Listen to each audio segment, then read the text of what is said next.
Bonjour à toutes et à tous, bienvenue sur le webinaire Égalité Ensemble dans le cadre du festival Génération Égalité Voice et de notre double labellisation avec ONU Femmes.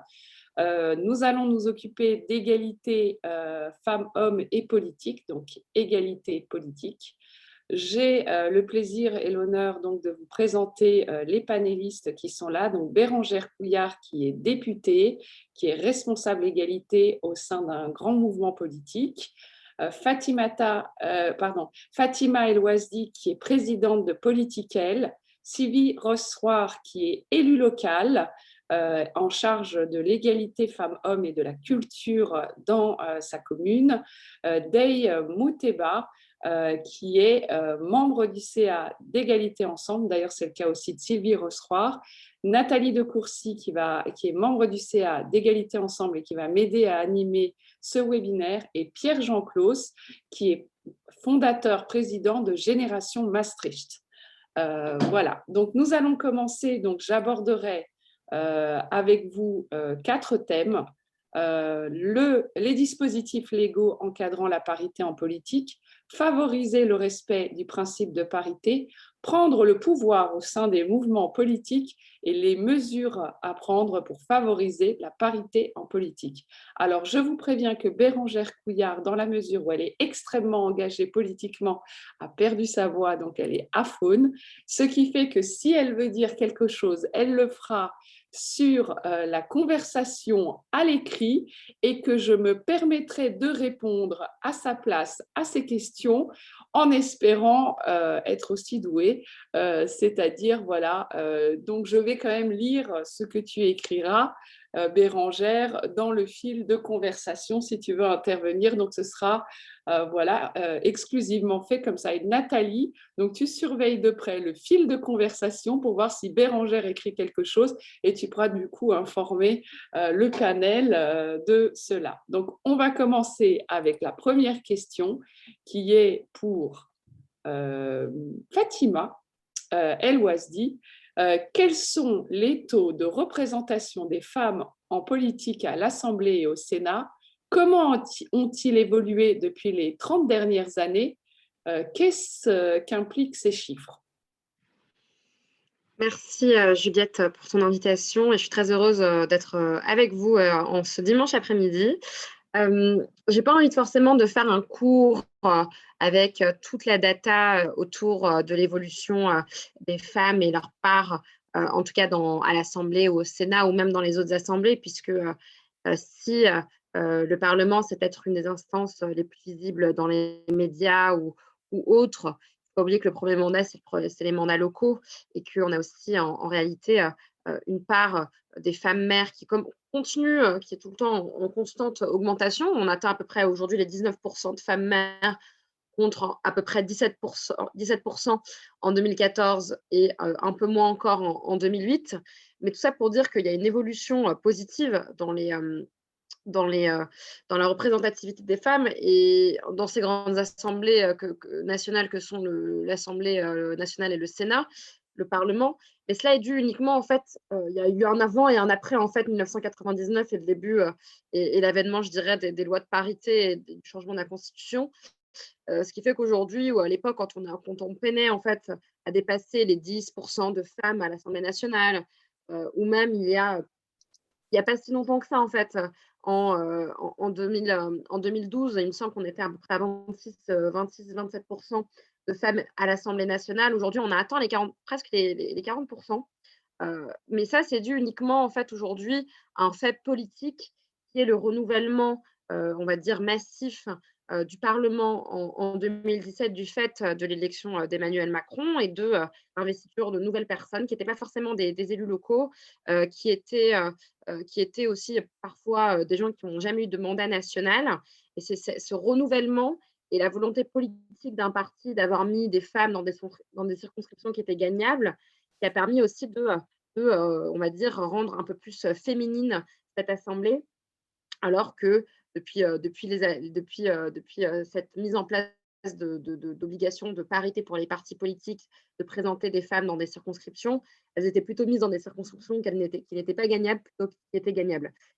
Et c'est ce que d'ailleurs une élue socialiste à l'époque, qui je pense n'est plus élue socialiste, mais qui était élue ici du Mouno, disait que c'était le cercle de la parité, c'est-à-dire que on mettait des femmes dans des circonscriptions pas gagnables et du coup, bah voilà, ça réduisait les amendes, mais ça ne réduisait pas, pardon, le problème. Il y a aussi bien évidemment le poids de l'histoire. Les femmes sont devenues, on va dire, éligibles qu'à partir de l'année 1944. 1945, premières élections aux municipales.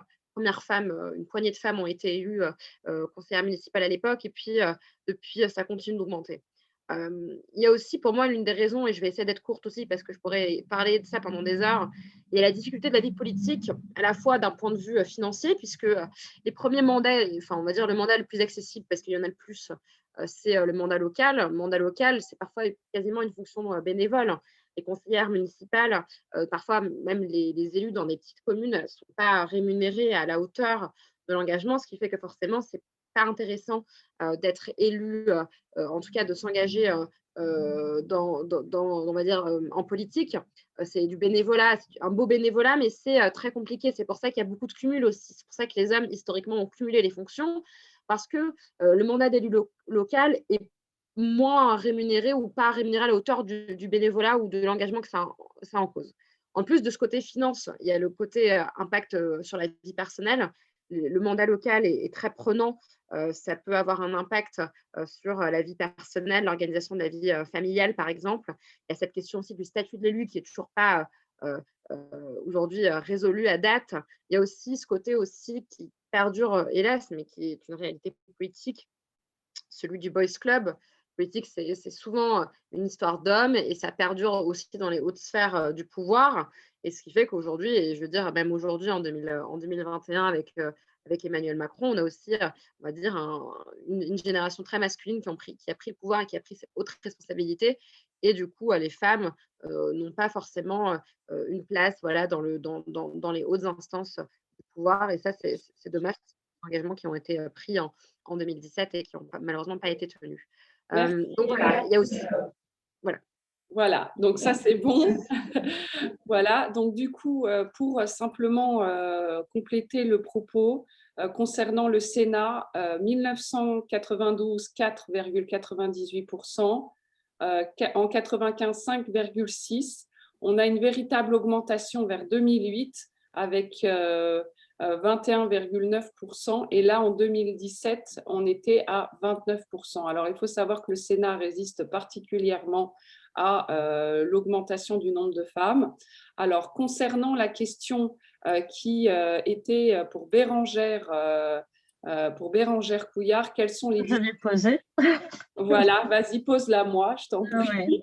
Alors, quels sont les dispositifs légaux qui encouragent la parité en politique et sont-ils véritablement efficaces?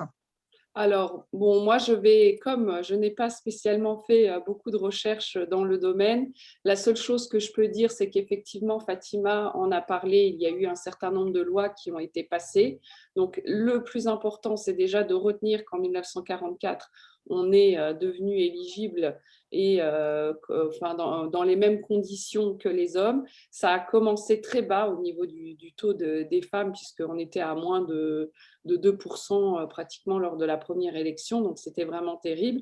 Ils ont essayé de faire un certain nombre de recours pour essayer d'imposer notamment un quota de 25% de femmes, et ça a été refusé en fait par il y a eu des problèmes en fait avec le Conseil constitutionnel. Donc il y a un certain nombre de lois qui ont été passées pour favoriser l'égal accès des femmes et des hommes aux mandats électoraux. Je dirais que l'un des plus importants au niveau juridique, c'est la loi constitutionnelle de 2008 qui a vraiment inscrit dans la Constitution ce principe de favoriser l'égal accès des hommes et des femmes au mandat, ce qui fait qu'en fait, toutes les problématiques qu'on pouvait avoir avec les lois électorales précédentes qui avaient essayé de mettre en place des idées de parité et de quotas, qui étaient assez souvent sanctionnées à certains endroits par le Conseil constitutionnel, ont pu maintenant passer en fait le cap.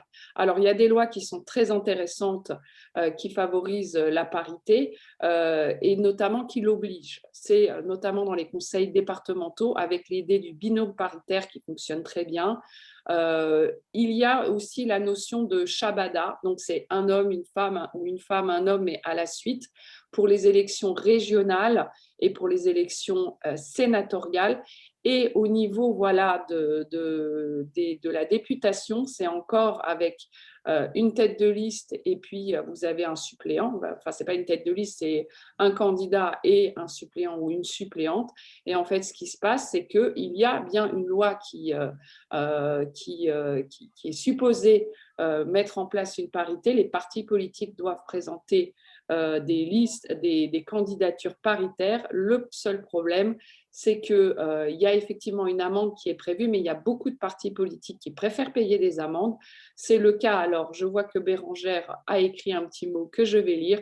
Certains partis préfèrent payer des amendes plutôt que de respecter la parité. Donc, elle écrit 3 freins à l'engagement des femmes, milieu politique vu comme violent, engagement sans impact rapide, contrairement à ce qui est visible dans les associations, manque de temps, les réunions sont souvent le soir, on pourra rajouter le dimanche, manque de moyens pour faire campagne. Donc, en fait, on constate que ces lois ne sont pas forcément efficaces. Ce qui se passe au Sénat, alors que pourtant on a des notions de liste, c'est qu'il y a des petits arrangements qui sont faits, c'est-à-dire qu'ils vont présenter, par exemple, un parti politique dont je ne citerai pas le nom va présenter une liste officielle et puis comme par hasard il y aura une deuxième liste qui va se présenter avec un ami politique, on va dire ça comme ça, et donc les 2 têtes de liste seront des hommes. Et donc même dans des circonscriptions sénatoriales où normalement on devrait avoir 2 élus, un homme, une femme, y compris pour la liste qui l'emporte,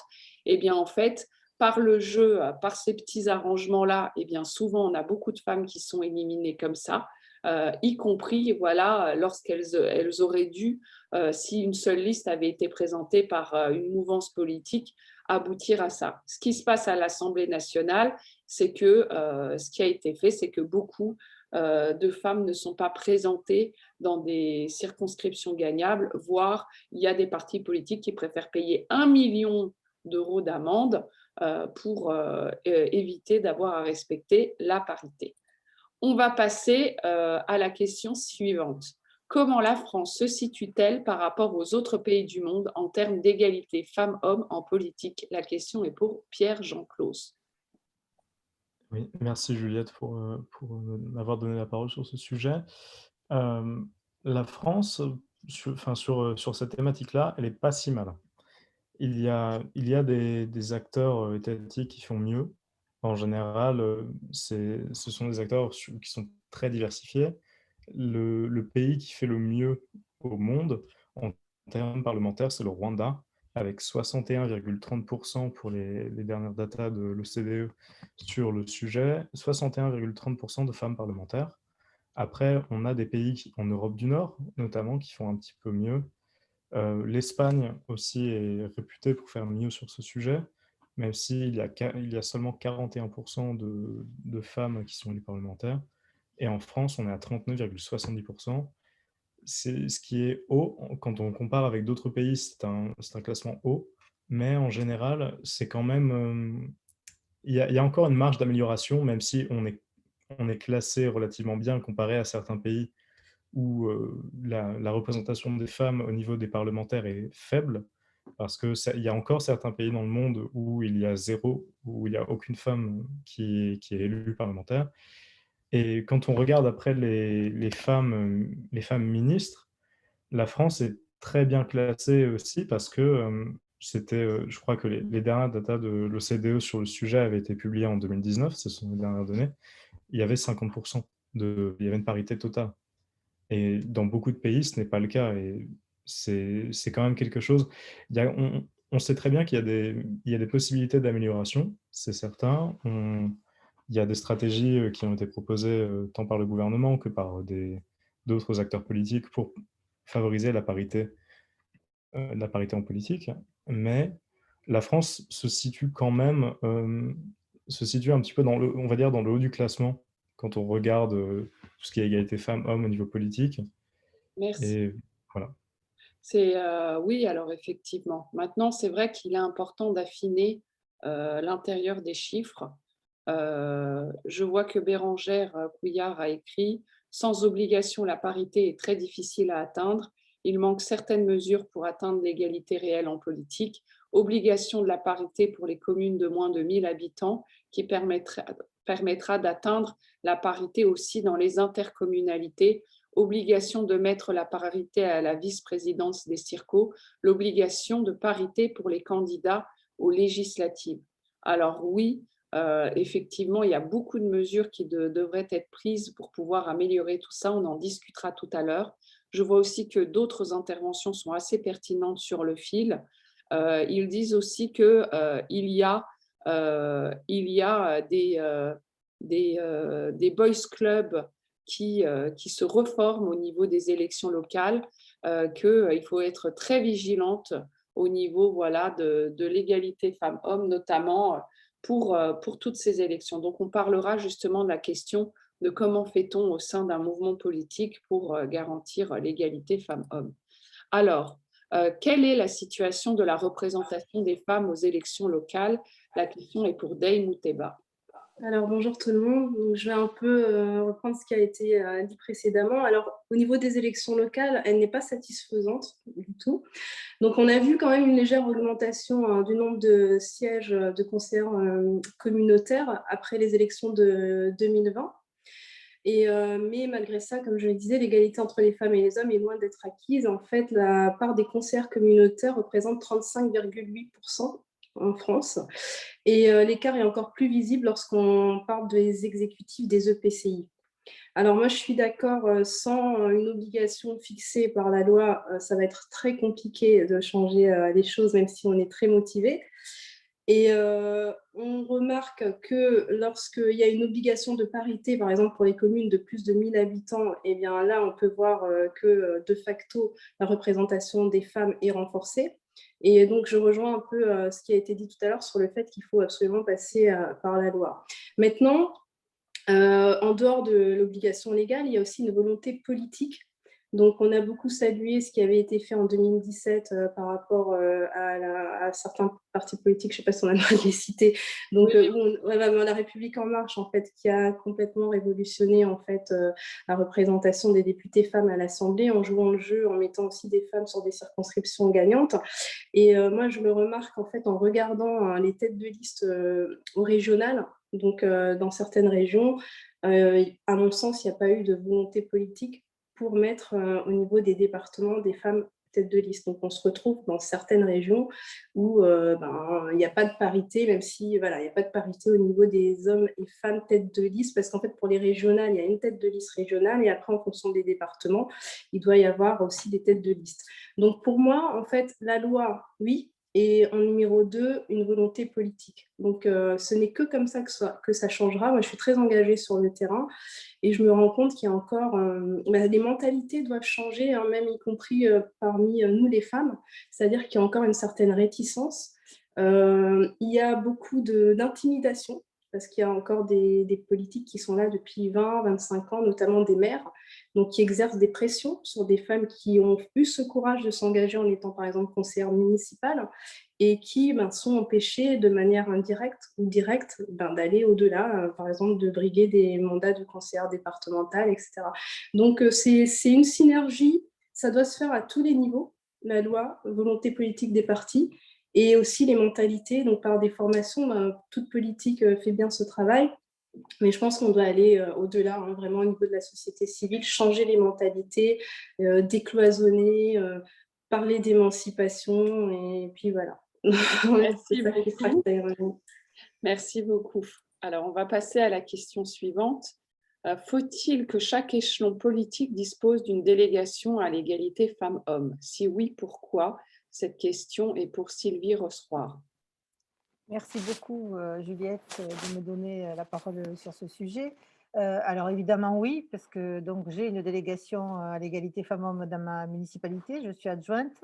La plupart de ces délégations, je crois qu'il y en a 14 en France, il n'y en a que 2 qui ne sont pas données à des adjointes femmes, sachant que 84% des maires sont des hommes. C'est très important que ces délégations soient créées.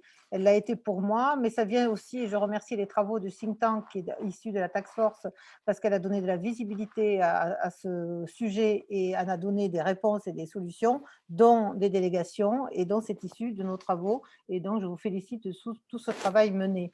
Voilà, mais c'est que le début, parce qu'effectivement, vous voyez, on n'est pas nombreuses, et à tous les échelons, il faut qu'il y en ait pour que ça puisse faire office de levier, et pour que notamment on puisse inscrire dans les pactes de gouvernance entre maires et entre collectivités territoriales le sujet de l'impact égalité femmes-hommes. Mais ne serait-ce que le fait que ça existe, ça conscientise quelque chose et tout le monde se dit « Ah, attention !» Alors, c'est d'abord vu comme un cerbère hein, quand même. « Attention, elle va nous dire qu'il n'y a pas assez de femmes, il n'y a pas… » On se dédouane en disant que dans les mairies, dans l'opérationnel, il y a beaucoup de femmes, évidemment, mais au décisionnel, très peu.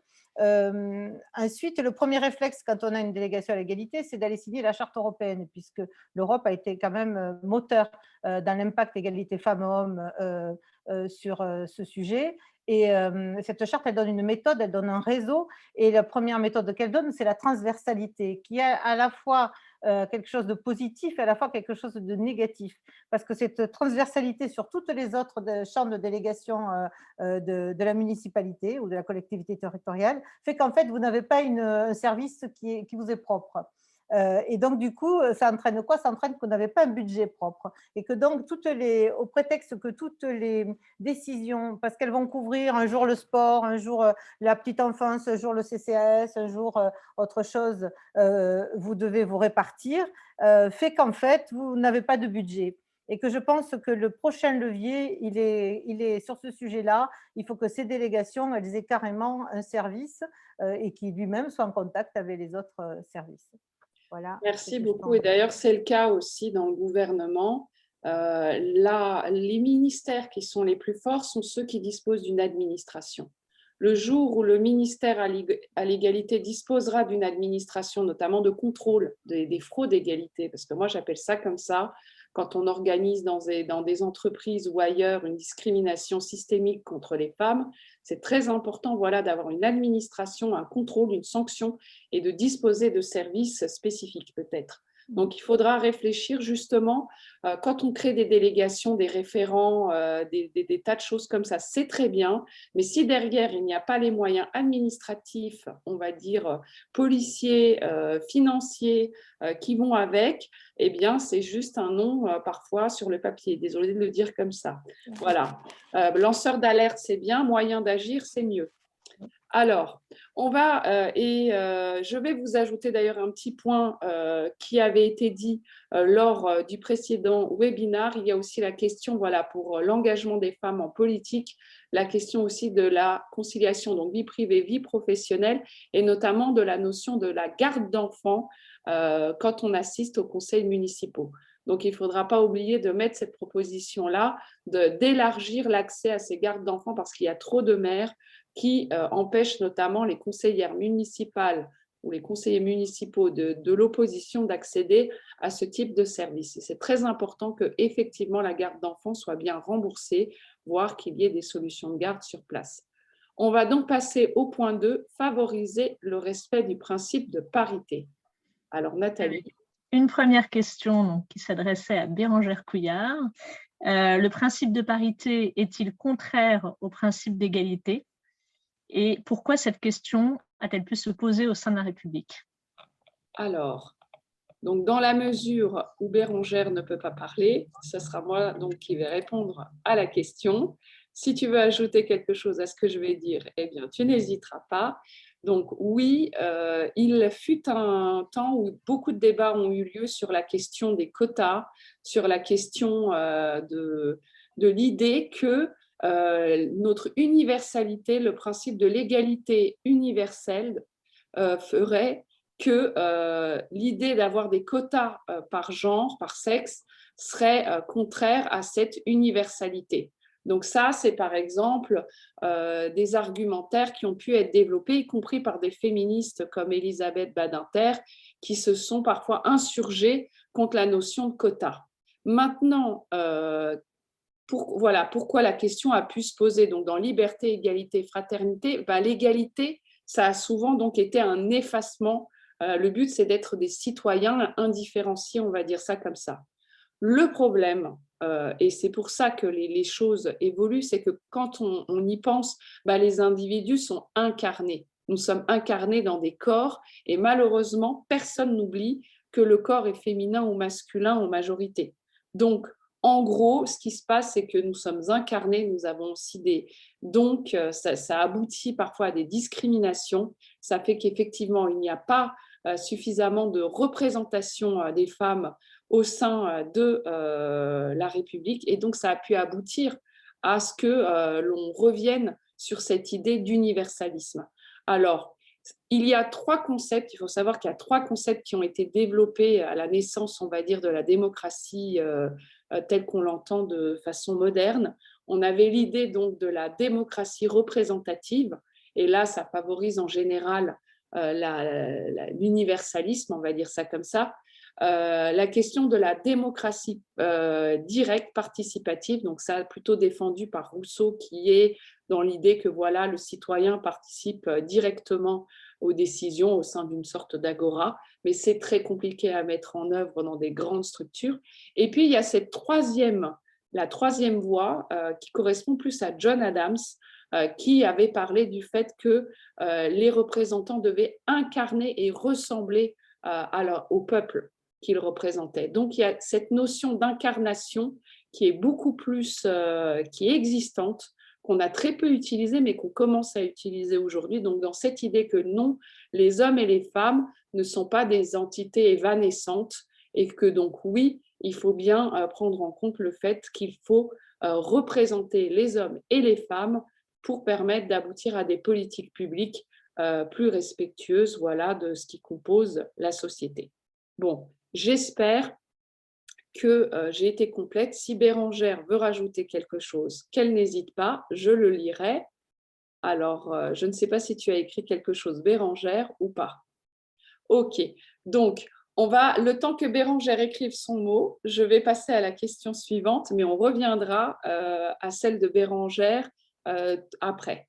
Faut-il en passer par les quotas pour assurer cette parité? Cela est-il suffisant? La question est pour Fatima El Ouazdi. Alors, c'est une super question parce que moi, depuis que j'ai créé mon association, il y a de cela presque 8 ans, j'avais fait ma première intervention un peu publique comme ici avec vous en disant que la parité, c'est un levier en aucune forme, c'est une finalité en fait. Aujourd'hui, on n'a pas forcément envie d'être élu parce qu'on est une femme ou au contraire parce qu'on est un homme. La parité, aujourd'hui, on en a besoin parce que malgré l'existence de quotas ou de moyens légaux, on en est toujours tenu à cela parce que le jour où on les arrêterait et on arrêterait ces dispositifs, je pense qu'on régresserait dans la présence des femmes dans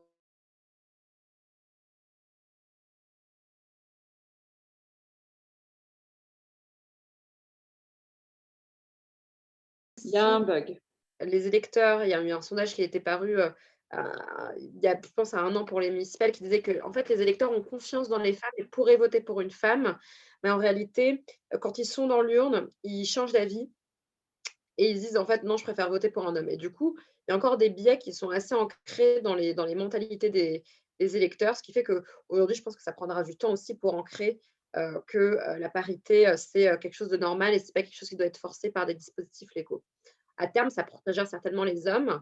Et aujourd'hui, je pense que c'est suffisant dans un sens parce que ça a rétabli un équilibre pour les femmes et une certaine justice dans la représentation parce que l'universalisme, c'est aussi les quotas quelque part et on en a besoin. J'ai vu quelqu'un dans le chat qui disait que Elisabeth Badinter était favorable désormais aux quotas. Et je pense qu'il y a beaucoup de femmes au début qui étaient là, je n'ai pas envie d'être élue, je n'ai pas envie d'être on peut qu'on m'assimile à des quotas, etc. Mais en fait, en prenant du recul et parce qu'elles réalisent qu'elles sont là par les quotas indirectement, elles disent, mais en fait, merci les quotas et heureusement qu'on a ça parce que sinon, on n'aurait pas pu permettre l'émergence voilà, de femmes en politique ou d'une nouvelle génération en politique. Et maintenant, aujourd'hui, on a quand même des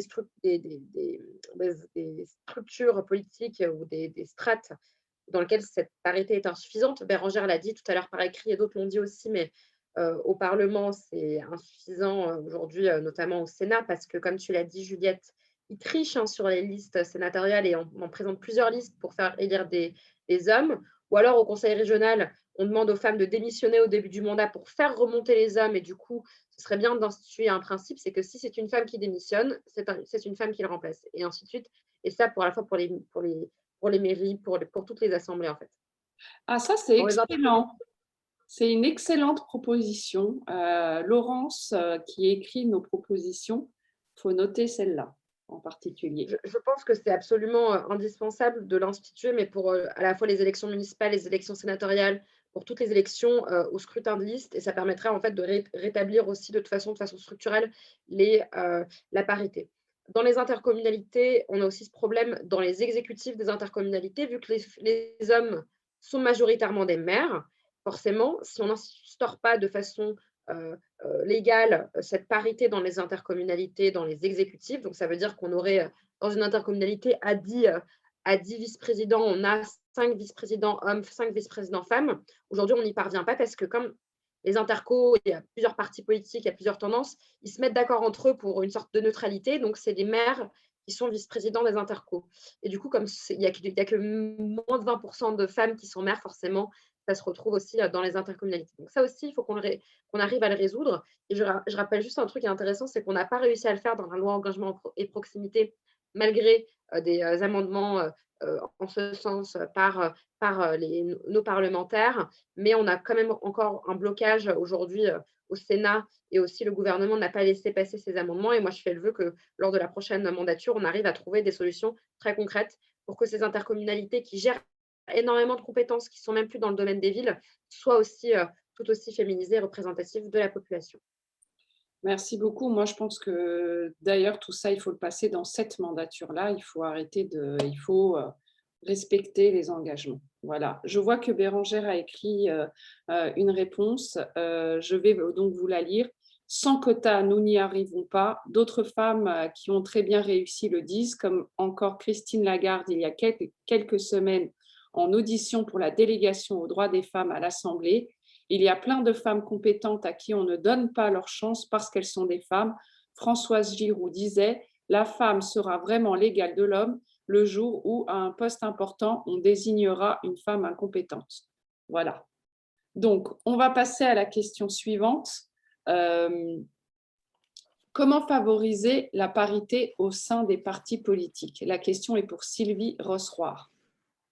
Oui, alors on a déjà pas mal travaillé dessus. C'est une mesure, la parité est très efficace pour féminiser les assemblées et les scrutins de liste, etc., pour laquelle la sanction appliquée est le rejet de la liste, pour ceux qui ne la respectent pas, on vient de le dire. Mais donc les partis sont quand même dans une conscience d'ouverture, et pour certains, ils se sont autosaisis de cette question paritaire. Donc ils ont décidé pour certains de faire des commissions, on va dire au sens large, en tout cas des organismes de formation et de recrutement de femmes en politique avec des accompagnements. Tout ça marche bien, tout ça est ce qu'il fallait faire, mais on les laisse un petit peu à la porte du temple, comme des vestales, c'est-à-dire qu'arrivé à l'investiture, le problème des gouvernances territoriales de tous ces partis fait que et je te bloque là, et je te bloque là, et parce que lui c'est ça, et bon, et au final on se retrouve effectivement, vous venez de le dire, avec des listes en tout cas par département régional, où par exemple pour l'Occitanie on a 2 femmes sur 13 têtes de liste. Donc le chemin il va dans le bon sens, il n'est pas fini. Peut-être que une des solutions serait la création de co-gouvernance qui doit être encouragée au sein des partis politiques afin d'obtenir des quotas progressifs pour aller vers un équilibre du pouvoir entre hommes et femmes. Ça marche dans les pays nordiques, Jean-Pierre Clos nous l'a rappelé tout à l'heure, et apparemment au Rwanda. Les partis politiques, c'est la clé. Tant qu'ils préféreront payer des amendes que que d'organiser la parité, forcément, on ne s'en sortira pas. Alors, il va falloir réfléchir à des leviers, un peu comme pour le Parlement. Le quota n'y est pas, bon, bah, il n'y a pas de liste. Merci. Alors oui, la parité aussi au sein des partis, c'est effectivement la gouvernance dans les partis politiques. Il faut bien se rendre compte qu'il y a des partis politiques, on ne voit que des messieurs partout et à tous les échelons. Il n'y a pas du tout de respect de parité dans leur bureau exécutif ou des choses comme ça. Donc nous, au sein du parti, voilà, où vous avez agi beaucoup et moi aussi, on a instauré de cette parité obligatoire dans les bureaux exécutifs et tout. Je sais aussi que dans certains partis de gauche, ils sont assez aussi paritaires dans leur fonctionnement, mais il y a encore trop de partis qui considèrent que la parité n'est pas une obligation morale au sein de leur propre gouvernance. Quand la parité n'est pas respectée dans la gouvernance d'un parti, il est bien évident que la parité ne sera pas forcément respectée non plus dans la désignation des candidatures. Et de ce voilà, donc on aboutit à un cercle vicieux où l'appareil qui est supposé vous aider à accéder au pouvoir est déjà complètement non paritaire et biaisé. Donc, on va passer à la question suivante. Et de toute façon, sachez qu'en dernière partie, on a cette idée aussi de donner des propositions. Donc, si vous pensez à quelque chose qu'on n'a pas le temps de dire, vous le notez et on le dira en quatrième partie. Pourquoi les femmes continuent-elles à voter pour des partis ne respectant pas le principe de parité? Et la question est pour Dame Mouteba. Alors, moi, j'irais même au-delà, c'est-à-dire que pourquoi les hommes et les femmes continuent à voter pour ce genre de parti qui ne respectent pas la parité. Et en fait, la question, je pense qu'elle se trouve, la réponse se trouve dans la perception du féminisme, en fait. C'est-à-dire que pour certaines personnes, se dire le féminisme, c'est forcément un antagonisme entre les hommes et les femmes, et donc se dire, bon, moi, je vais sanctionner ce parti parce que les femmes ne sont pas mises en avant, c'est peut-être être trop militant, etc., etc., etc. Alors que c'est un droit humain. En fait, discriminer les femmes qui représentent quand même plus de 50% de la population mondiale, c'est pas normal. En fait, il faut qu'on puisse sensibiliser, déjà, on parlait des femmes qui devraient pas, à mon sens, voter pour ce type de parti. Moi, en tout cas, je ne vote pas pour eux. Et j'ai un peu de mal pour ce genre de partis qui sont bien représentés là où je vis. Et donc, je pense qu'en fait, il faut être sensibilisé, c'est-à-dire qu'il y a une forme de patriarcat, de baronnie, de clanisme. En fait, ce sont des choses qui sont très ancrées sur les territoires où ces partis-là sont surreprésentés.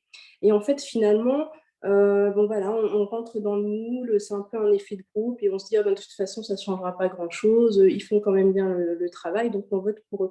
Donc je pense qu'il faut sensibiliser sur le fait que discriminer les femmes, ne pas respecter la parité, c'est en fait ne pas respecter les droits fondamentaux. En fait, quand les femmes, on a le droit d'être représentées en politique ou dans le monde de l'entreprise, on a le droit à la parole, on a le droit d'avoir des responsabilités. Et je pense qu'en fait, c'est pas assez expliqué.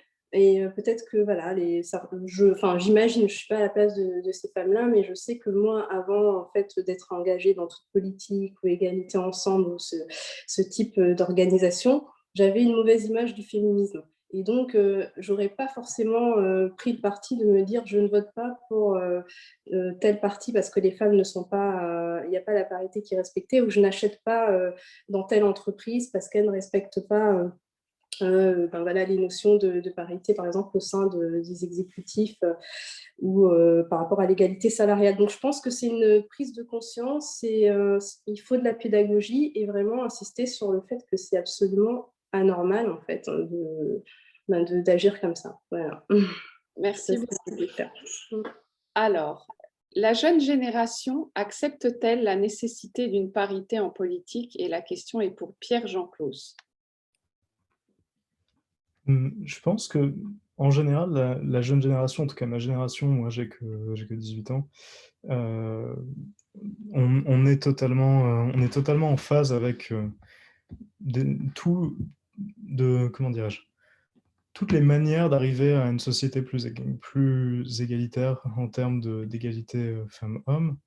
Et je pense aussi qu'il y a une chose, c'est quand on regarde par exemple le rôle des réseaux sociaux, des médias et de la technologie, en fait, sont des outils qui ont permis de décupler l'engagement des jeunes en faveur de l'égalité des sexes.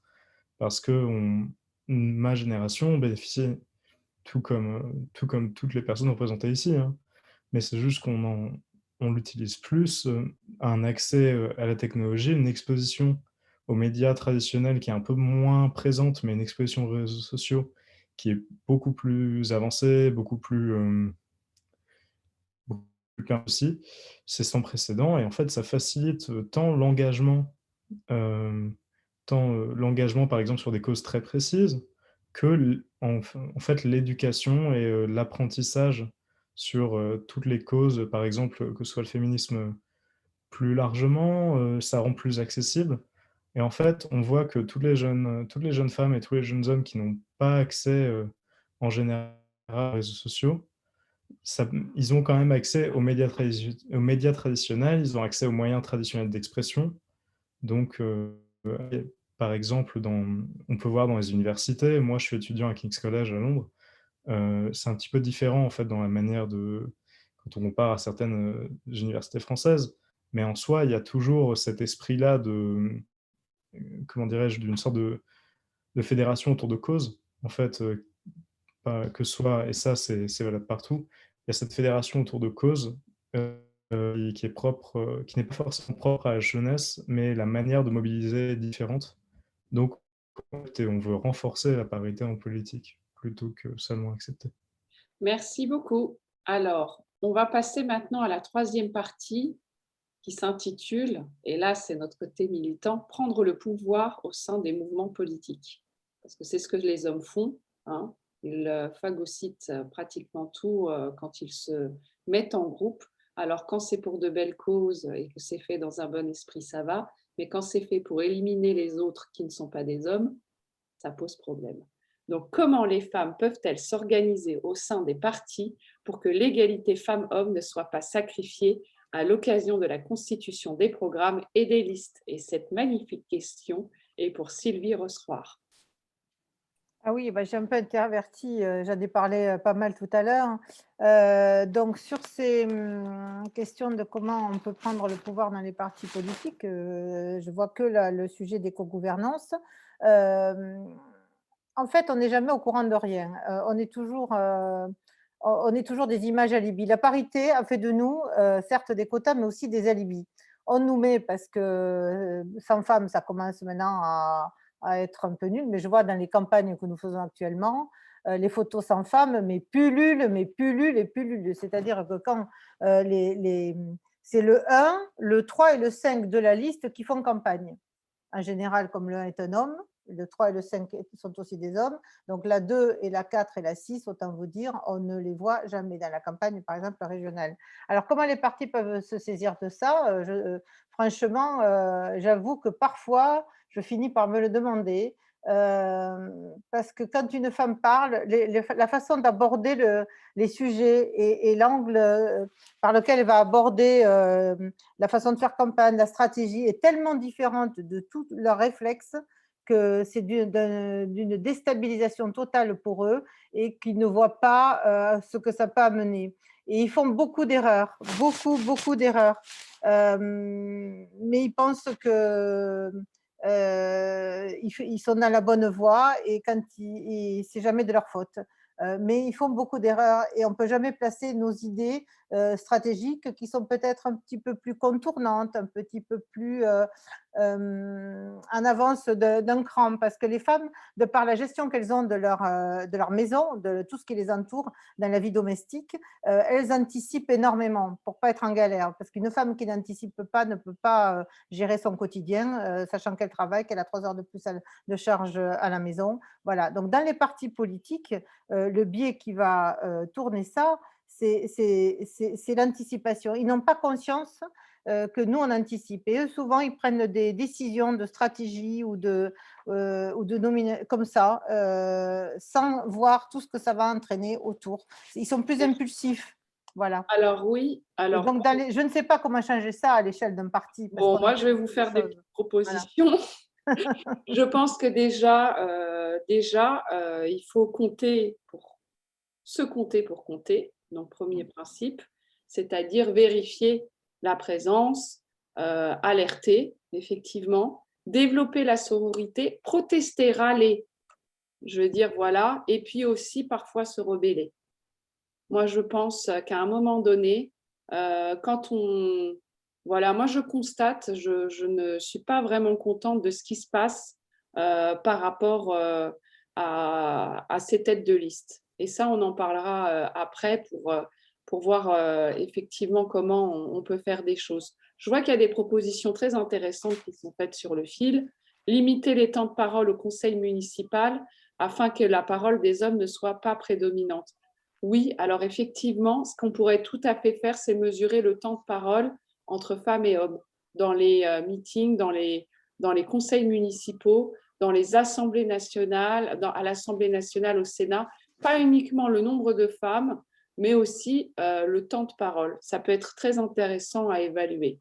Voilà, peut-être que c'est une piste. C'est déjà mesuré le temps de parole, parce qu'en général, un conseil municipal, on a 2 minutes. Le problème, c'est que c'est le maire qui distribue la parole et qui la distribue selon les sujets qui sont sur la table au conseil municipal. Et ce n'est pas toujours les femmes qui sont porteuses de la délibération. Et justement, il faut qu'il y ait une mesure du temps de parole sur le fait qu'il faut qu'il y ait 50% d'hommes et de femmes qui se soient exprimés dans la réunion politique où il y avait plusieurs intervenants. Voilà, quand il n'y en a qu'une, quand il n'y a qu'une personne qui parle, bon, si c'est un homme ou une femme, d'accord. Mais s'il y en a 4-5, bon, ben, il va falloir trouver une solution peut-être pour mesurer ce temps de parole. Voilà. Mais bon, ça, c'est des propositions qu'on lance au cours de la réflexion, à voir si ça peut être une piste. Alors, qu'est-ce qu'une femme... Pardon, je laisse Nathalie poser la question parce qu'elle était pour Bérengère Couillard. Qu'est-ce qu'une femme élue devrait chercher à obtenir au sein de sa majorité? Alors, du coup, je vais répondre à la question. Moi, je pense qu'elle devrait chercher à tout obtenir.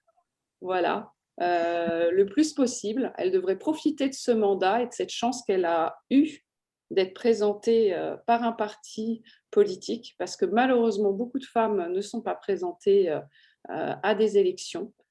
Et parfois, on peut se retrouver avec la chance d'une vie. Alors, ce qui est horrible, on parle du Rwanda, ce qui est horrible, c'est qu'il a fallu un génocide pour qu'il y ait 60% de femmes dans leur assemblée. Et qu'est-ce qui s'est passé? En fait, il n'y avait plus d'hommes pour aller spécialement se présenter. Donc, beaucoup de femmes sont arrivées en politique parce que c'était des survivantes du génocide et elles étaient dans une section d'âge. Et donc, quand elles se sont installées, toutes les lois discriminatoires pour l'accès à l'héritage de la terre et de tous ces éléments-là qui étaient d'application depuis des centaines d'années ont été supprimés parce qu'il y a eu 63% de femmes à l'Assemblée nationale du Rwanda. Donc moi, j'espère que, bon, je vais pas le... Mais en gros, n'en arrivons pas là, n'attendons pas voilà, un choc démographique majeur pour qu'on puisse avoir l'égalité dans les assemblées. Et oui, quand une femme obtient une place à l'Assemblée, il est très important qu'elle n'oublie jamais qu'elle doit solliciter, mettre les amendements, se battre jusqu'au bout parce qu'elle se bat pour elle, pour les autres, pour la population et notamment pour les femmes d'après aussi. Et notamment les filles, les petites filles, voilà, qui sont là et qui doivent avoir autant de perspectives, notamment d'accéder à des responsabilités politiques que les hommes. Alors, je vois qu'il y a Audrey Le Golivet qui voudrait témoigner. Nous la prendrons tout à l'heure en fin de partie. Alors, les hommes choisissent les femmes dans les listes électorales. Souvent, elles sont tête de liste, alors par définition, ils vont faire leur choix. Comment faire en sorte que les femmes et les hommes choisissent les hommes et les femmes de leur liste électorale? Et cette question est pour Fatima El-Ouazi.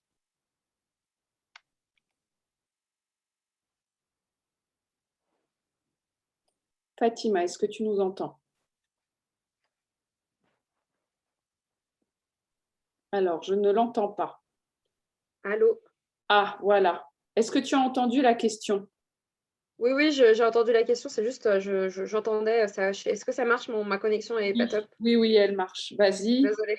Exprime. Non, pour répondre à ta question, dans un monde idéal, les commissions, tu peux avoir des commissions d'investiture qui soient paritaires, par exemple, ou même, tu pourrais aussi penser qu'on peut résoudre ce problème de les hommes investissent les femmes en faisant place à des primaires au niveau local, par exemple, ou au niveau départemental, avec des militants qui viennent choisir voilà, leur candidat idéal, etc. Mais je pense que le modèle, par exemple, et pourtant, je l'ai un temps défendu, mais j'ai beaucoup évolué sur la question, sur la primaire en soi. Est-ce que c'est un bon mode au niveau local, par exemple, d'investiture? Moi, je sais qu'il y a des partis qui le font encore aujourd'hui. Je pense notamment au Parti socialiste.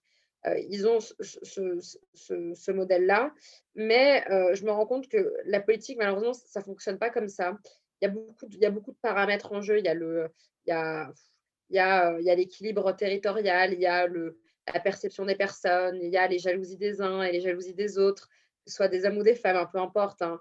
Il y a le poids politique, il y a ce que peuvent dire les autres de vous. Moi, j'ai notamment en tête un exemple, je ne citerai pas la région, mais d'une femme qui est élue sortante d'une assemblée régionale, qui n'a pas été désignée chef de file pour devenir présidente de la région et candidate, parce qu'elle avait une réputation soi-disant autoritaire, soi-disant ci et ça, alors que pourtant c'était une sortante. On a préféré un homme à sa place parce qu'il y a des histoires de copinage, parce qu'il y a des histoires de jalousie, etc. Moi, je pense que pour faire en sorte de mieux investir les femmes et les hommes, il faut vraiment, je pense, des processus qui soient transparents. C'est-à-dire aujourd'hui, il y a une telle opacité autour de désignation des listes, de comment on choisit un tel et un tel, tout se fait en vase clos. Ça crée forcément des frustrations, des déceptions, mais surtout, on ne comprend pas pourquoi un tel est préféré à un autre. Et ce n'est pas forcément équilibré, les règles ne sont pas claires dès le départ. Du coup, c'est une question pas évidente que tu poses, parce que je pense que c'est inhérent à chaque parti politique, et chaque parti politique a ses fonctionnements, et c'est pas parfait. Et puis la politique n'est pas un milieu, malheureusement, je dirais, de câlinothérapie et de bisounours, et du coup, ce sera toujours imparfait. Maintenant, je pense qu'il y a un point qui est important. Malheureusement, il y a aussi le défaut de la parité, c'est qu'en fait, ça crée aussi de la concurrence entre les femmes, et je trouve que parfois, alors moi, c'est ma mentalité de ne pas critiquer d'autres femmes, mais je sais que la sororité en politique, c'est pas évident. Moi, j'ai la chance d'être élue, par exemple, dans ma ville, avec 2 autres adjointes femmes du même parti politique, et on a ce côté très fort entre nous, parce qu'on est 3 femmes et on est très solidaires entre nous. Mais je sais qu'ailleurs, ça n'existe pas forcément comme ça existe chez moi. Donc, je pense qu'il y a aussi ce côté travailler ensemble, se mobiliser, créer des conditions de mixité, pas reproduire des boys clubs et des girls clubs, mais essayer de travailler davantage ensemble. Mais de toute façon, c'est une question, je pense que dans 100 ans, ça posera encore, très sincèrement. Merci. Oui, alors plusieurs exemples de cas où, voilà, je vous donne un exemple, mais vous avez une tête de liste qui décide qu'il ne va pas prendre, par exemple, des militants ou des militantes, mais choisir des inconnus ou inconnues parce que, justement, plus calme, moins autoritaire. Donc, beaucoup aussi de biais de genre, parfois, qui peuvent jouer. Donc, des femmes qui sont choisies pour leur profil, considérées comme calmes, qui ne fera pas d'histoire, qui ne la ramènera pas, entre guillemets. Donc, dans ces cas-là, est-ce que vraiment c'était ça le but de constituer des partis, donc des listes, et on se retrouve parfois avec des personnes qui arrivent sur une liste dans des positions supérieures à d'autres qui sont militants ou connus, parce que voilà, la personne a trop, entre guillemets, a trop ouvert sa bouche et qu'elle aurait mieux fait, soi-disant, de se taire. Mais voilà, et le problème, c'est là, c'est que si un homme s'affirme, s'impose, on va le monter sur la liste. Si c'est une femme, en général, il peut arriver qu'au contraire, ça joue en sa défaveur. Et ça, c'est ça, en fait, le problème, c'est les biais qui font qu'une qualité chez un homme devient un défaut chez une femme. Et inversement, d'ailleurs. Alors, on va passer à la question suivante. Comment obtenir que les femmes s'engagent en politique? Et la question est pour Dey Mouteba. Alors, vaste sujet. Alors déjà, toute politique fait très très bien ce travail. Alors moi, je vais essayer d'apporter des éléments de réponse. Alors, ils ne sont pas exhaustifs du tout, peut-être que je risque d'en oublier. Alors déjà, au niveau des partis et de l'environnement politique, il faut agir de manière structurelle, donc briser le plafond de verre, changer le mode de fonctionnement en fait, au sein des partis. Lorsque je parlais du plafond de verre, je prends un exemple au sein de l'Assemblée nationale et du gouvernement. Donc, la République en marche est l'un des partis justement qui a permis à ce qu'il y ait plus de parité, notamment avec le nombre de députés femmes. Mais lorsqu'on regarde, en fait, quand on monte au niveau de la présidence de l'Assemblée nationale, quand on regarde au niveau de la présidence au Sénat, même si nous ne sommes pas majoritaires au Sénat, et lorsqu'on regarde au niveau du gouvernement, il n'y a pas de femme première ministre, ou dans l'entourage du président, on se rend compte que même si on est venu avec plein de bonne volonté, finalement, on aura fait peut-être quelques pas de fourmis, mais il y a encore beaucoup de choses à changer. Donc, à mon avis, le plafond de verre peut être aussi dans l'inconscient ou psychologique. Enfin, je n'ai pas de réponse là-dessus, mais je pense qu'il y a encore un plafond de verre à briser. Changer le mode de fonctionnement au sein des partis en créant un environnement bienveillant. À titre personnel, je me suis engagée en 2016. Je n'ai jamais vécu autant de violence dans ma vie que depuis que je suis engagée en politique. Donc, et cette violence ne vient pas forcément que des hommes. Je pense qu'entre femmes, nous sommes parfois trop exigeantes entre nous. Vraiment, enfin, c'est quelque chose que je l'exprime avec mes tripes, puisque je suis surprise de cette violence qui vient le plus souvent, en tout cas moi ce que j'ai ressenti des femmes en fait. Donc la sororité dont parle Marlène Schiappa, c'est quelque chose qui m'a beaucoup parlé lorsque j'ai commencé mon engagement, et je pense que c'est une des clés, même si on ne doit pas faire des girls club, mais je pense que déjà la bienveillance de manière générale, mais aussi instaurer cette sorte de sororité entre nous femmes, parce qu'on a déjà du mal à franchir le pas, donc si en franchissant le pas, on se prend des coups des deux côtés, ça va être encore plus difficile. Ensuite, en dehors en fait, de l'environnement politique et des institutions, je pense qu'il y a de la pédagogie à faire au niveau de la société civile. C'est-à-dire que de manière générale, la politique, c'est mal perçu encore à certains endroits, ça fait mauvais genre. Quand on est une femme qui s'engage, est-ce qu'on aura le temps de tout faire, notre vie professionnelle, s'occuper de nos enfants, etc. Donc, il y a encore cette perception qui peut bloquer en fait certaines femmes à s'engager en se disant bon, est-ce qu'on ne va pas croire que j'ai une trop haute opinion de moi-même, est-ce que je serai mal jugée? Donc peut-être agir là-dessus par le biais d'ateliers de formation. Dans le cadre de toute politique, donc je suis responsable dans le Nord, en fait on fonctionne beaucoup comme ça, en fait, avec des ateliers de ce qu'on appelle empowerment, donc confiance en soi, ou en fait dans un environnement bienveillant pendant plusieurs heures. On travaille sur la prise de parole en public, chacune parle des obstacles qu'elle peut rencontrer sur le terrain, et c'est mixte, hein. Il y a aussi des hommes, parce que moi je reste convaincue du fait que sans une collaboration entre les femmes et les hommes, on n'y arrivera pas, parce qu'il y a trop de travail. Donc je pense qu'il y a encore du travail à faire, mais il faut rester optimiste. Moi je reste optimiste, parce que je n'ai jamais vu autant de femmes être prêtes à s'engager. Je n'ai jamais vu autant de femmes à représenter lors de réunions politiques. Donc, il y a encore du travail, mais il y a quelque chose s'est produit. Voilà, il y a du potentiel, et puis on ne doit rien lâcher et briser ce plafond de verre. Voilà. Merci beaucoup. Alors, attention, parce que le temps file. Donc, à partir de maintenant, vous n'avez plus qu'1 minute 30 pour donner votre réponse. Les jeunes femmes sont-elles davantage prêtes à s'investir en politique? La question est pour Pierre-Jean Claus. Bon, vu qu'on a entendu, c'est bien parce que j'ai pas mal d'éléments, mais je vais commencer. Ok, donc je pense que, et par rapport à cette question, en fait, j'ai fait circuler un sondage au sein de mon think tank, juste pour voir un petit peu les ressentis de tout à chacun.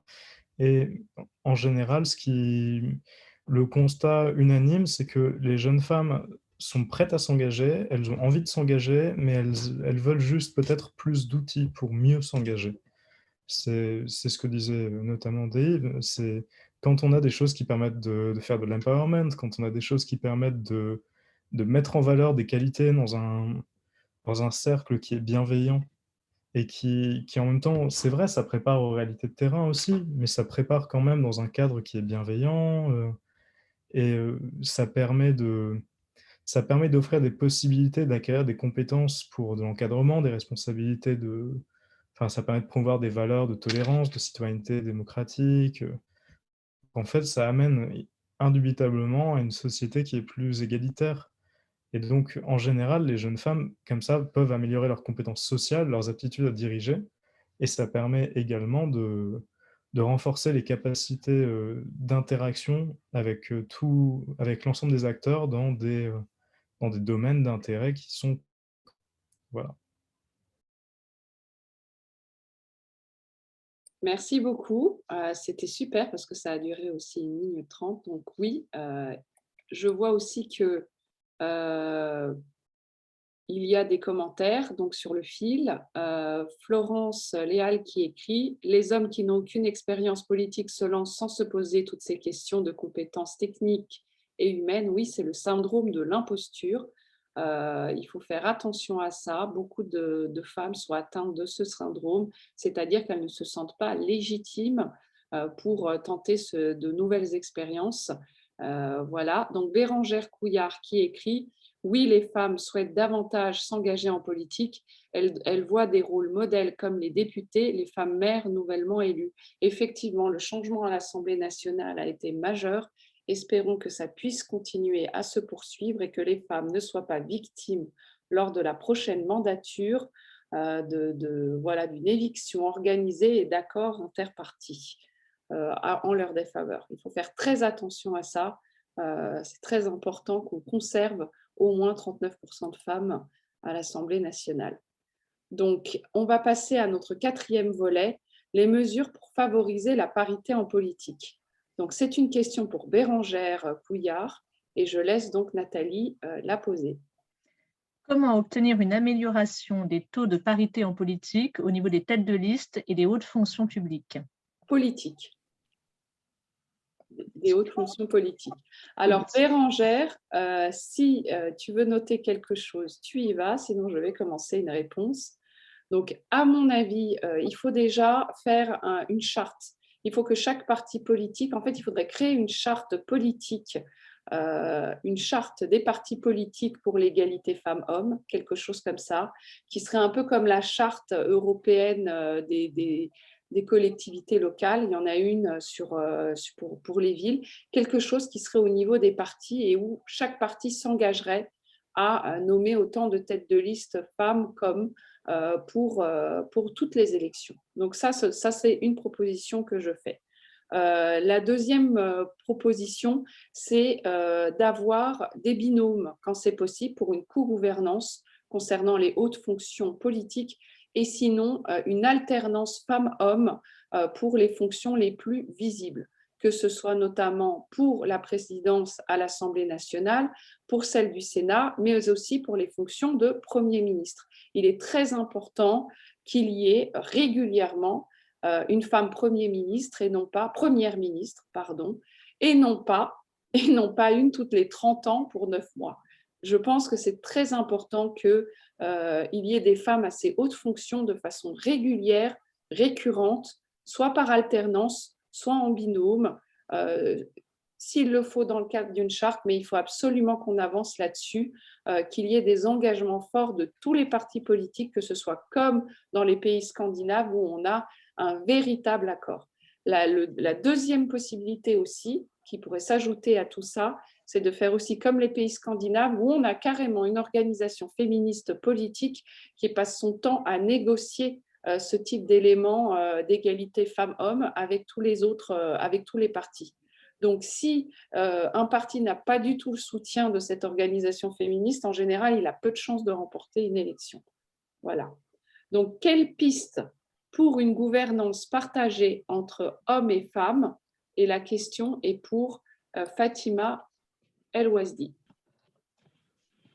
Alors, pour ça, j'ai plusieurs idées que je défends. Alors moi, premièrement, je suis assez favorable au système de proportionnel pour les assemblées, comme l'Assemblée nationale, par exemple. Et je suis favorable à un double modèle, hein, de mettre peut-être une part de proportionnel obligatoire pour forcer certains aussi partis politiques à avoir davantage de femmes députées. Et je suis aussi favorable à la mise en place, et c'est pas une idée qui date d'aujourd'hui, hein, c'est une idée qui datait déjà de la chercheuse Janine Mossus-Lavo, que vous connaissez peut-être, chercheuse à Sciences Po, qui, depuis il y a très longtemps, a écrit dans un livre, hein, sur la parité en politique, qui serait peut-être pertinent si on souhaite conserver ce modèle de scrutin uninominal à double tour tel qu'il existe aujourd'hui, de mettre en place, donc d'élargir les circonscriptions, donc de redécouper les circonscriptions et d'avoir en fait et d'élire à chaque fois un binôme de députés, donc une femme et un homme dans une circo, hein. Donc ça veut dire qu'ils ne sont pas forcés de travailler sur les mêmes sujets, etc. Donc ce n'est pas forcément des gens qui travaillent ensemble. C'est vraiment un binôme investi par un parti et du coup, ça rendrait en fait la parité effective dans le Parlement. Donc on aurait autant de femmes que d'hommes députés en combinant deux modes de scrutin. Et moi, je promeux aussi la réduction aussi du nombre de députés, de passer de 577 députés à 400 députés pour à la fois augmenter les moyens des députés. Aujourd'hui, il y a beaucoup de députés qui ne trouvent pas leur place dans l'Assemblée nationale aujourd'hui et je pense que c'est dommage et à mon avis, on ferait mieux avec nous. Ça, c'est un point.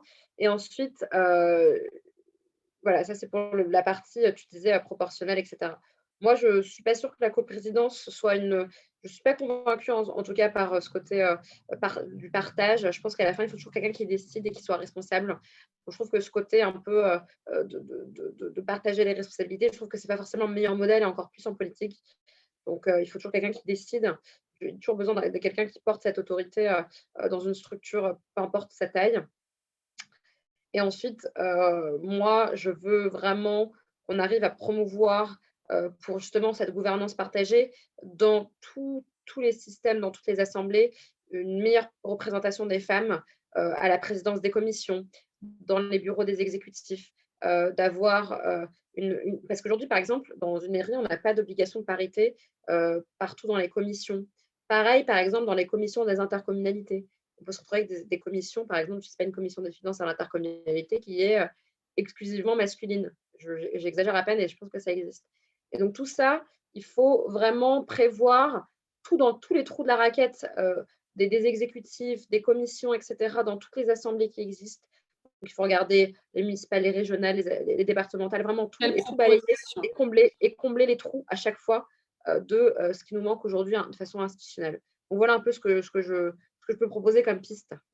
Oui, d'accord. Alors, on va passer de toute façon à la question suivante et après, on prendra les questions et interventions du public. Donc, l'absence de femmes première ministre, depuis 30 ans, de présidente de la République, de l'Assemblée nationale, du Sénat, est-elle préjudiciable au rôle modèle féminin en politique? La question est pour Sylvie Rosroir. Oui, bah, évidemment, c'est avec grand enthousiasme que je vais répondre oui. Évidemment que c'est préjudiciable parce que dans la mesure où on ne peut pas se projeter sur un métier, une fonction, une place dans la société, forcément que ça porte préjudice. Alors, pensez à l'énorme appel d'air qu'a donné l'élection à la vice-présidence des États-Unis de Kamala Harris. En tant que femme, et à ce premier soir où elle a eu ce discours, elle a dit qu'elle pensait à toutes ces petites filles qui allaient voir en ça les opportunités de carrière et de fonction et de rêve qu'elles n'avaient plus de limites. Voilà, ça voulait leur dire il n'y a plus de limites à vos espérances, à vos aspirations, et on vous ouvre la voie. Alors, cette notion de rôle modèle dans le féminisme, elle a émergé lorsque les femmes ont su casser les codes, bousculer les idées reçues et briser les plafonds de verre. Alors, pour partie, on y est, pour d'autres, on n'y est pas. Qui se souvient, elles sont très discrètes, hein, les premières ministres et les grands rôles nationaux. Hein, je ne sais pas, je pense à Michèle Alliot-Marie, évidemment Édith Cresson, Ségolène Royal qui se présente à une élection présidentielle investie par son parti. Et on est loin, très loin, on a l'impression qu'on s'en éloigne quand même de plus en plus parce que malgré bien que nous ayons décidé que la grande cause du quinquennat était les femmes, on attendait tous au dernier remaniement et toutes, évidemment, une femme Premier ministre. Ce n'est pas arrivé et pour autant, ça ne voulait pas dire que certaines n'étaient pas en capacité de l'être et loin de là. Et donc, ce plafond de verre-là, pour le briser, ça me semble difficile. Vous avez vu l'autre fois avec Hélène Vianney dans un autre de nos salons, dans le cadre de ce festival que vous organisez avec l'ONU, l'exclusion des femmes a une dimension symbolique. Elle l'a ne serait-ce que dans la langue déjà.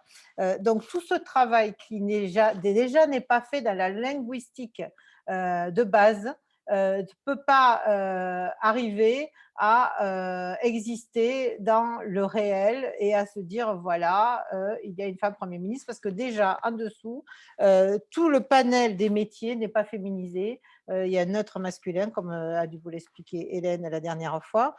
Donc cette mise à l'écart, elle est systématique. Qu'est-ce qui fait qu'au dernier moment, ça ne bouge pas, ça ne bascule pas? Mais c'est la France. Je suis désolée, je te coupe, mais comme oui, ça je t'en fait prie. 2 minutes 20. Oui, je peux en faire plus. Je sais. Mais bon, oui, alors, s'il y a un remaniement, on espère que femme première ministre à un moment donné. Moi aussi, hein, effectivement, j'attendais une femme première ministre et je ne pense pas que le Premier ministre actuel, quelles que soient ses qualités, était spécialement plus connu que d'autres femmes politiques qui auraient pu être première ministre.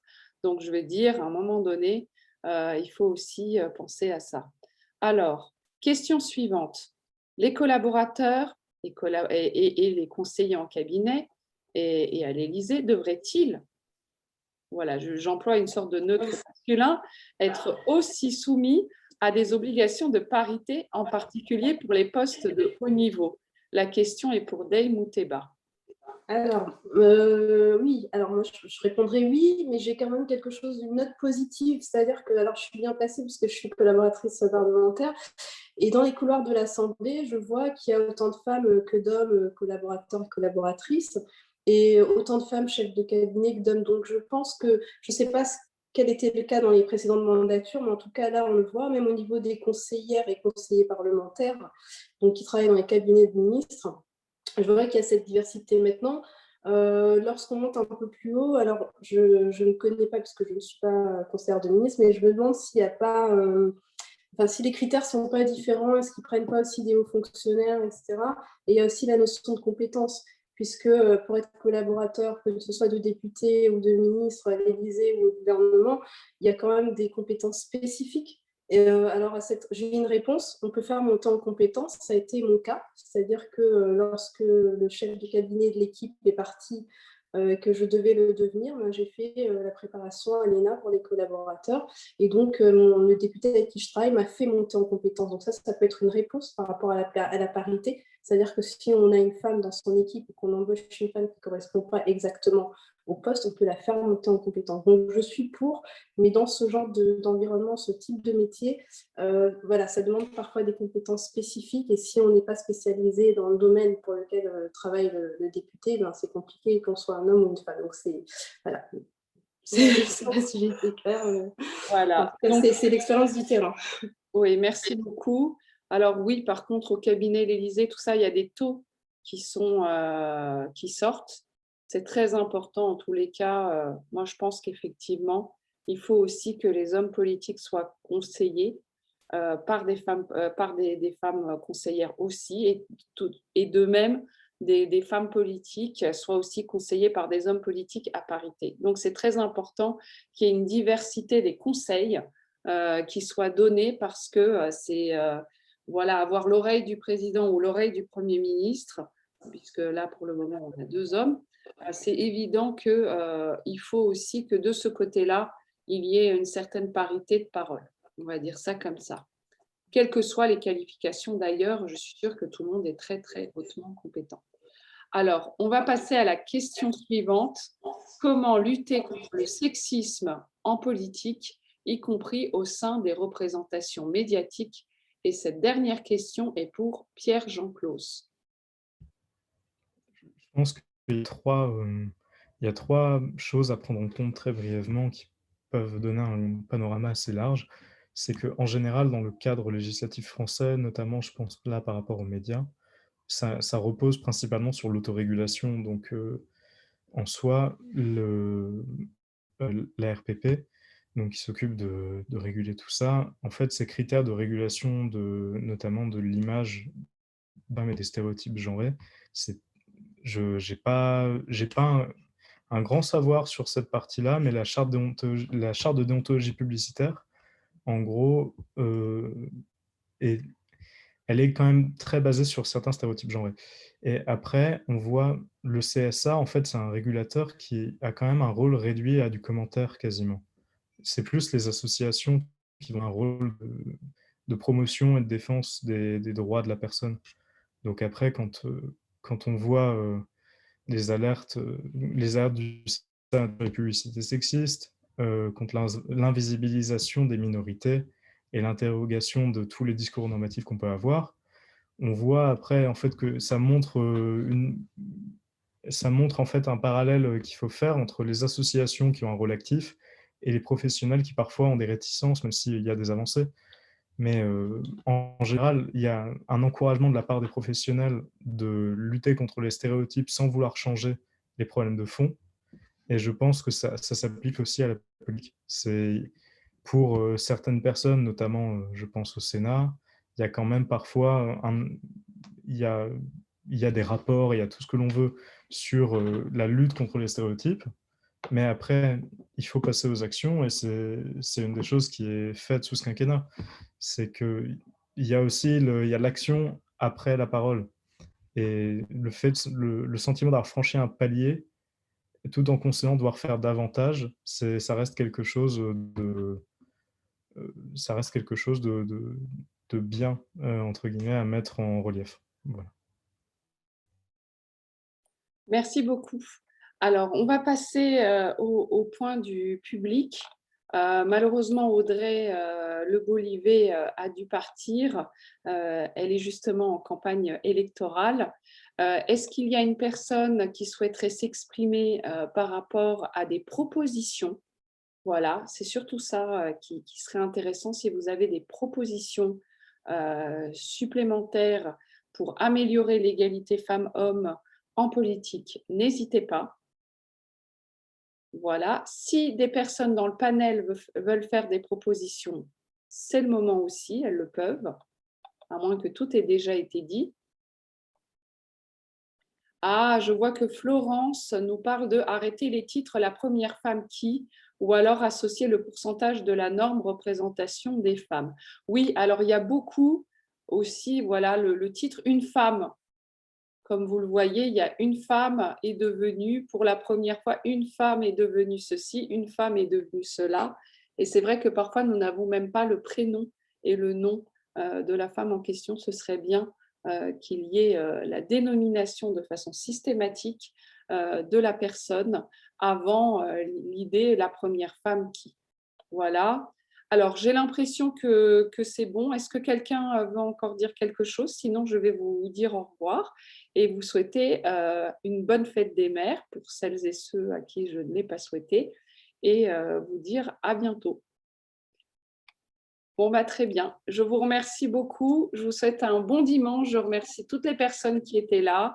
Je remercie en particulier Bérangère Couillard qui a lutté contre sa voix disparue, Fatima El Ouazdi, Deimou Teba, Sylvie Rosroir, Pierre-Jean Claus. Je remercie aussi Nathalie de Courcy qui est venue dépanner pour nos petits soucis de voix. Et je remercie toutes les personnes qui ont assisté à cette conférence qui sera bientôt disponible sur YouTube en replay. N'hésitez pas à voter pour Égalité Ensemble dans le cadre du festival Génération Égalité Voice. Nous sommes en position numéro 12. Si nous arrivons à monter correctement au niveau de ces votes, nous pourrons donner, je pense, nos propositions à Paris, dont nous ferons la liste complète à partir d'aujourd'hui, puisque nous avons terminé nos cycles de conférences dans le cadre de ce festival. Merci à toutes et à tous. Au revoir et bonne fin de week-end. Au revoir. Au revoir. Au revoir.